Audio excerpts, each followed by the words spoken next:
Hello everybody and welcome to my new video. I haven't posted in a while because I don't know, I've been trying to take a break or something. Today we're doing the full history of a whole entire Bear Country Jubilee, and I'm doing this by the Cheesypedia, Wikipedia, whatever, and hopefully this will work better than just clicking the first option on the Google thingy. But alright, let's get started. The Bear Country Jubilee was a creative engineering show that premiered in the spring of 1978. This was the second complete animatronic show built by CEI, following the Jingle Bell Jamboree at Santa's Village.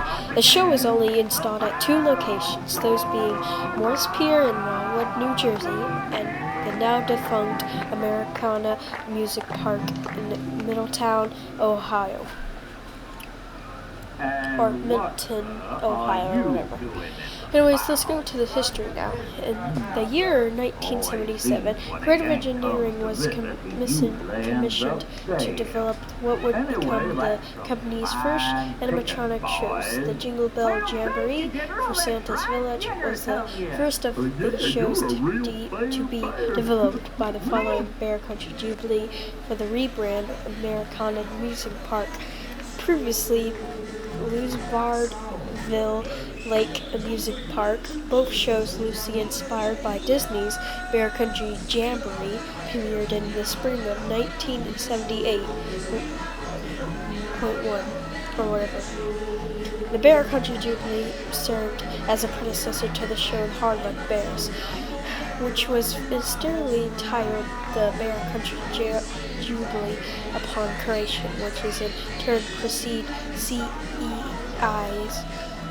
well-known Rockfire explosion.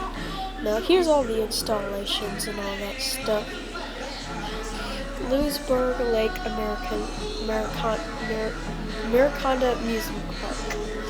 As part of $13.5 million three-year revolution plan, the Leesfordville Lake Amusement Park, which recently rebranded to Americana at the time, commissioned the first installation of CEI's Bear Country Jubilee for a spring 1978 premiere.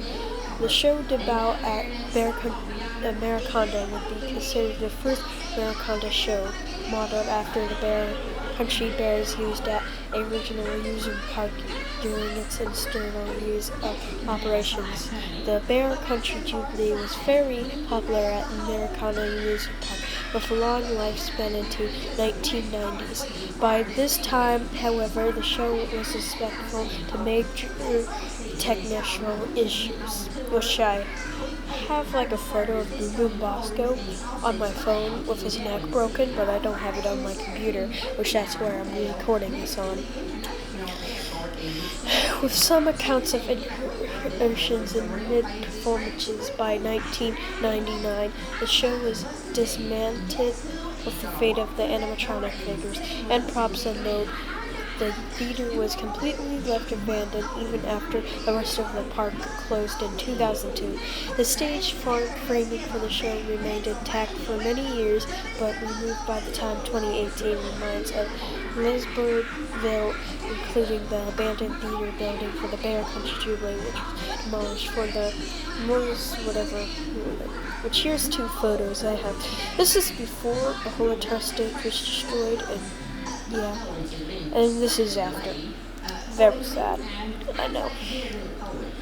I wonder if they're rotting away somewhere in some storage unit, just waiting to be found. It's honestly kind of sad if you think about it.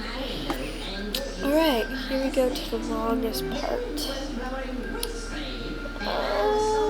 Let's get started right now. Leesburg Lake Americana Music Park. This is the installation of the Leesburg Americana Music. Wait, I'm reading the wrong thing. I'm trying to read the same exact. Alright, we're gonna do the actual Now this is the Morse Pier Bear Country Jubilee history, which is just longer than Americana one. Morse Pier. Also in 1978, Morse Pier commissioned a Bear Country Jubilee of their own from creative engineering as a means to house an animatronic show.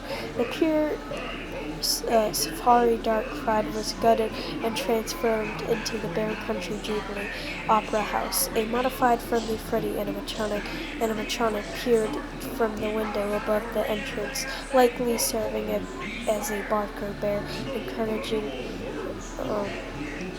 park guests to come inside. The show itself was almost identical to Americana's show, with only a few differences. Ratso, a CEI character created for a past client, appeared from atop a balcony across the stage. New characters alleged to have been part of the Morse Pier Bear Country Jubilee. There are Mortimer the Moose and Buford the Buffalo, two trophy heads that were strictly familiar to the Bear Country Bears own Melvin the Moose and Buff the Buffalo in the presentations. With these in mind, it's possible that all new show tapes was made following the release of Creative Engineering's successor for the Bear Country Jubilee in Morse Pier that was updated. The form of the Hardluck Bears for 1980. The existing bear show installation at Morse Pier was updated with animated aspects from the new bear show, including NJ Bear Show exclusive the Pier. As a result of characters' names were changed into those, the new Hardluck Bear 2 skits with Murderer and Moose and Buffalo and Buford and Buffalo were recorded before the show officially started. And halfway through the runtime, characters were given new props: a fishing pole, a fingers Dan / Billy Bill, and a dead chicken for Waldo. Wait, Fingers Dan was given a fishing rod? Well, I guess it was like on the side of his piano. Dead chicken for Waldo, cause like repeat. As well as a choo-choo prop installed beside the bench of Fingers Dan / Billy Bill, named a few roasted casual interested to addition to Morse Pier. Homer Bear!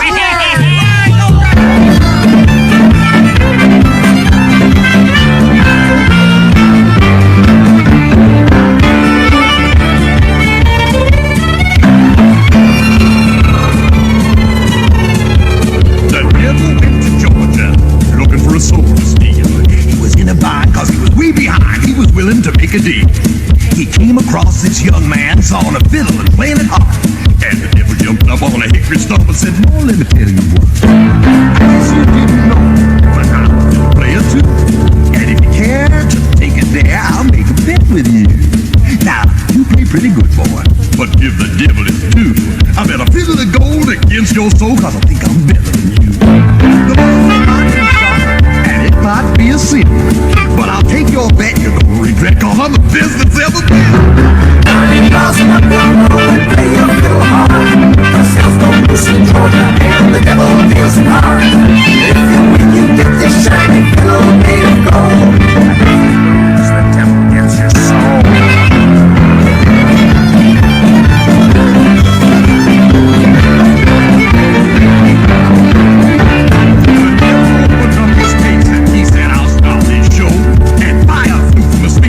As he rosined up his bow, and he pulled the bow across the strings, and it made an evil hiss. Then a band of demons joined him, and it sounded something like this.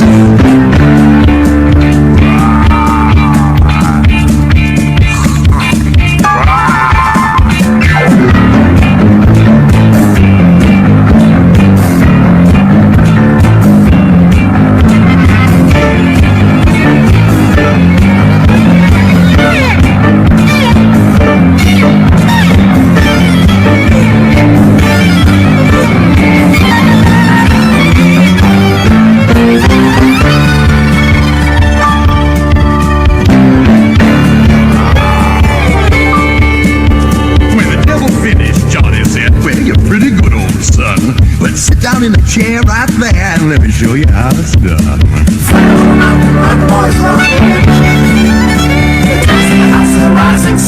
Show, although the show was restored, it was nearly never sold to another client, thus unsold in creative engineering's fatalities or whatever. From then on to into 2022, the characters and props were relocated to the all-new creative engineering workshop in Racine City, where they are being restored until the future development of creative engineering's museum occurs.